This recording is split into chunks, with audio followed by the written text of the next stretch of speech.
As you know, Canadians are suffering. We have 1.5 million Canadians eating at a food bank in a single month. Reports of students living in homeless shelters because they can't afford the now $2,000 for average monthly rent. The cost of a mortgage payment is now a larger share of an average Canadian paycheck than at any time in recorded Canadian history. Some people are going to food banks asking for help with medical assistance in dying, not because they are sick, but because they are too poor and life is too miserable to go on.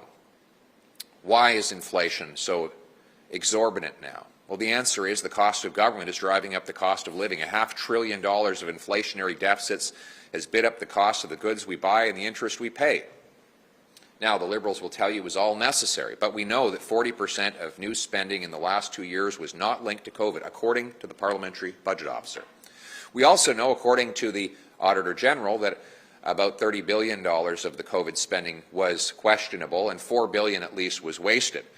One example, of course, is the ArriveCan app, whereby $50 million of contracts went to shady companies for questionable work. Some of the companies didn't do any work at all other than to recruit other companies that supposedly were to do the work, and that work was badly done because the app in the end did not even work.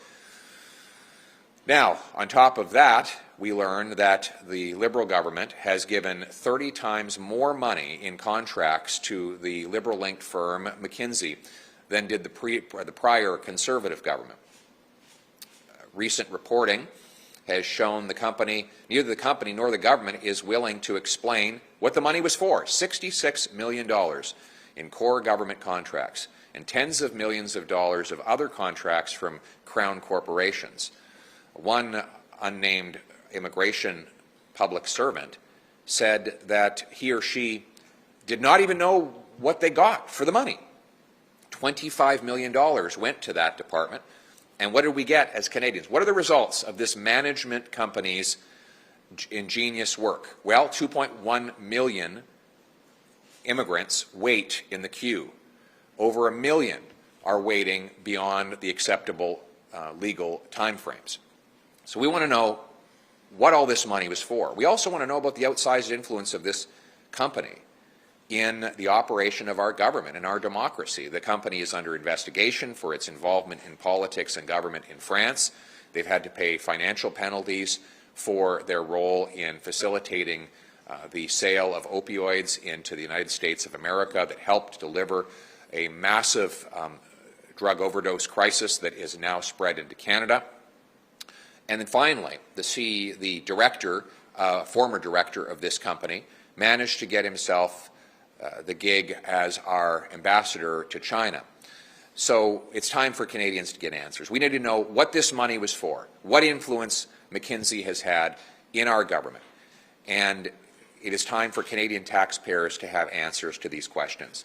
A Poilievre government will bring answers and bring accountability. We will spend dollars to deliver good services to Canadian citizens who pay for them, not to give juicy contracts to powerful multinationals.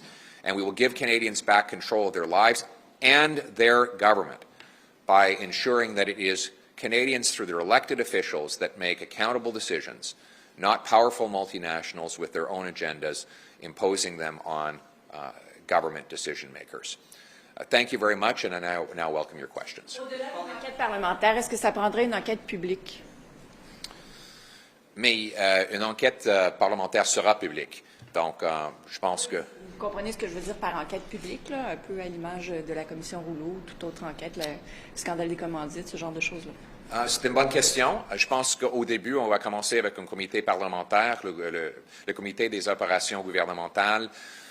En premier, la motion que nous allons déposer va obliger le gouvernement de rendre public tous les documents, tout le bilan du travail, tout l'argent impliqué, toutes les conversations, tous les textos, les courriels et tout ça sera obligé d'être public à cause d'une motion que le Parti conservateur va déposer au comité. Et dépendant de ce qu'on apprend, peut-être il va être nécessaire d'avoir d'autres enquêtes pour nous donner la vérité. MPs refuse You didn't talk about the committee and what you're calling for today. Thank you. Her question was whether this will require a public inquiry. What I've said is that the committee inquiry will be public. She correctly stated that she was asking about something like the Gomery Committee Commission, which would be a full public inquiry. I have not called for that at this point, but what we will do is put forward a motion that will require the government give all written records related to McKinsey. That includes contracts, conversations, records of work done, meetings held, text messages, email exchanges, everything that the government has with the company since taking office should be made public so that we can study all of these facts and hold the government accountable. Who knows where that might lead?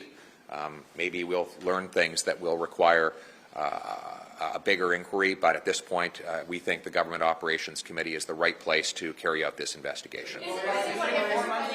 The Trudeau government has increased the cost of consultants, but also the cost of the public service. Would you, if you were in charge of the government, would you reduce one or other, or both? Well, we're definitely going to be reducing the cost of consulting.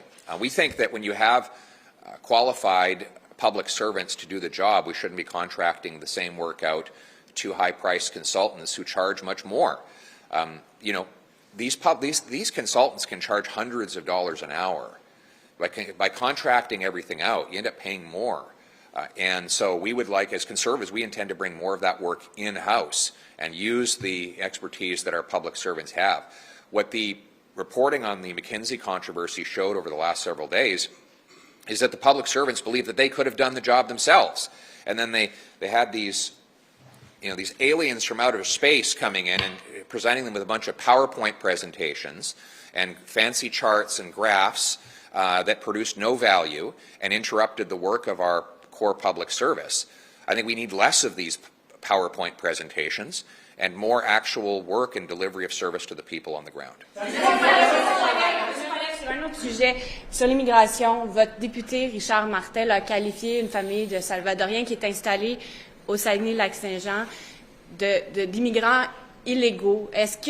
Comment réconciliez-vous ces propos avec votre vision de l'immigration? Merci. Mais moi, je crois que je suis un grand supporter de l'immigration légale. Évidemment, ma femme est une immigrante, donc je suis pour l'immigration et notre économie a besoin des immigrants pour combler le besoin de notre marché de travail. Et le Canada est bâti par les immigrants. Moi, je crois que cette immigration devrait être légale. Les gens devraient arriver par les portes d'entrée légales. Et je pense que le gouvernement devrait régler le problème de Roxham Road et on devrait trouver une façon, en renégociant l'entente des tiers pays avec les États-Unis pour fermer le Roxham Road et pour retourner à un système où les gens arrivent aux portes d'entrée légales. Moi, je crois que c'est plus humanitaire et c'est plus juste, surtout pour les gens qui attendent pour une longue période de temps pour arriver ici au Canada. Donc, je comprends pourquoi les gens veulent traverser à Roxham Road. Ce sont des êtres humains. Est-ce que je peux me compléter? J'ai rien contre les personnes. Dans certains cas, elles sont des victimes aussi d'un système qui ne fonctionne vraiment pas. On a 2,1 millions d'immigrants légitimes qui attendent.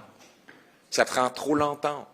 Donc, le système devrait être bien géré pour traiter les cas de façon rapide. Dans certains cas, c'est la vie ou la mort de ces immigrants. C'est les familles qui sont divisées et c'est les employeurs ici au Canada qui attendent pour remplir un poste. Donc, le problème, c'est l'incompétence de Justin Trudeau qui empêche les immigrants légitimes d'être traités de façon vite et juste. Et un gouvernement Poilievre sera compétent pour régler ces problèmes-là. His comments were acceptable then. He called them illegal immigrants. Are Mr. Martel's comments acceptable in your mind? Let me comment generally on the issue of Roxham Road. I think that the government, if I could, the government should renegotiate the third country agreement in order to close Roxham Road. I understand why desperate people are trying to cross there. Our system is now so slow and so broken that there are 2.1 million people waiting, including over 1 million that have been waiting beyond the government's own determined timeframes. That is the fault of Justin Trudeau. And if we could fix that problem, then people wouldn't be so desperate to cross at a point that is not a legal point of entry. So it is not legal, if I could, it is not legal to cross there. That is a reality. It is not legal to cross at that point. And we need to fix the system so that people come here through the normal points of entry, and that is a two-step process. Renegotiate the deal with the Americans and speed up the processing of immigration generally. Last question. 4 months since you were elected Conservative leader, and yet recent polls suggest that you remain quite unpopular among Canadians, especially among women. One recent poll found that 22% of women think another leader should lead your party in the next election. Why do you think that is? Well, I don't comment on polls, but what I will say is that our party is fighting for everyday ordinary people. The reality is Justin Trudeau has caused the biggest and worst inflation in 40 years, rising interest rates. He has imposed shortages in our supply chain that result in pain and suffering, including at our pharmacies. So Canadians want us to fight for their very real interests, and that's exactly what Conservatives will do. Thank you so much. Thanks, everybody. This is the same committee that in October made a very similar request for all the ArriveCan documents, and that committee is only just finding now that they're getting stonewalled. They're not getting the identities of the subcontractors. So you're starting this whole process again, slightly different topic, but why? What's your response to how they reacted to the October one, and how do you think this is going to be any different? That's a good question, and Conservatives are going to work hard to hold the government accountable. We're going to team up with opposition parties who have a combined majority on that committee to force the government to release the information both on ArriveCan contractors and on McKinsey. Canadians deserve answers on how their dollars are spent, and we'll make sure they get those answers. Thank you very much.